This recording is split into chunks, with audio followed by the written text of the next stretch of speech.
আসসালামু আলাইকুম। আমি রায়হান আহমদ, সভাপতি প্রতিষ্ঠাতা বিশ্ব মানবাধিকার রক্ষা সংঘ। বিশ্ব পরিবেশ নিয়ে আজকে আপনাদের সামনে একটি ভাষণ দিব। বিশ্ব পরিবেশ দূষণ প্রতিরোধে আমাদের করণীয়। আইপিসিসি এর মতে পরিবেশ বিপর্যয়ের ঝুঁকিগ্রস্ত দেশের তালিকায় বাংলাদেশের স্থান প্রথম সারিতে। আর এই পরিবেশ বিপর্যয়ের অন্যতম নিয়ামক পরিবেশ দূষণ।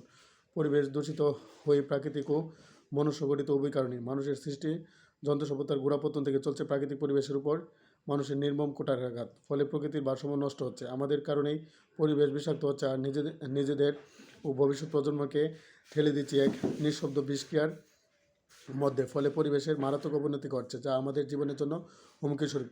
বিশ্ব পরিবেশ বিপর্যয়ের মতো নিঃশব্দ শত্রুর হাত থেকে মানুষ ও দেশকে রক্ষা করতে হলে আমাদের যে পদক্ষেপগুলো নিতে হবে তা হলো নিম্নরূপ। বিশ্ব পরিবেশ দূষণ বা ওয়ার্ল্ড এনভায়রনমেন্ট পলিউশন রোধ করার জন্য পরিবেশ দূষণের ভয়াবহতা সম্পর্কে গণমাধ্যমে প্রচার করতে হবে। দেশের মোট আয়তনের ন্যূনতম 25% এলাকায় বনায়ন বা বৃক্ষরোপণ করতে হবে। বাতাস, সৌর, পানি ও বিদ্যুতের মতো পুনঃব্যবহারযোগ্য জ্বালানির প্রচলন করতে হবে।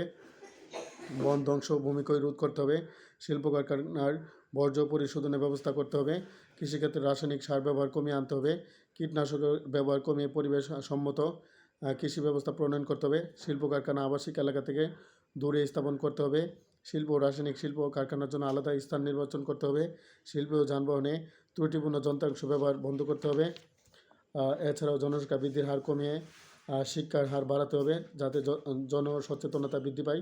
অতএব বিশ্ব পরিবেশ বিপর্যয়ের মতো নিঃশব্দ শত্রুর হাত থেকে আমাদের দেশ সহ India, Nepal, Pakistan, Afghanistan, Indonesia, Philippines, Australia, New Zealand সহ সকল দেশকে রক্ষা করতে আমাদের এখনই সরকার ও জনগণের সম্মিলিত উদ্যোগ গ্রহণ করতে হবে। তাই বর্তমান সরকারের উচিত রাজনৈতিক দক্ষতা, সরকারের ম্যান্ডেট আর সমন্বিত প্রশাসনিক পদক্ষেপকে কাজে লাগিয়ে বিভিন্ন রাজনৈতিক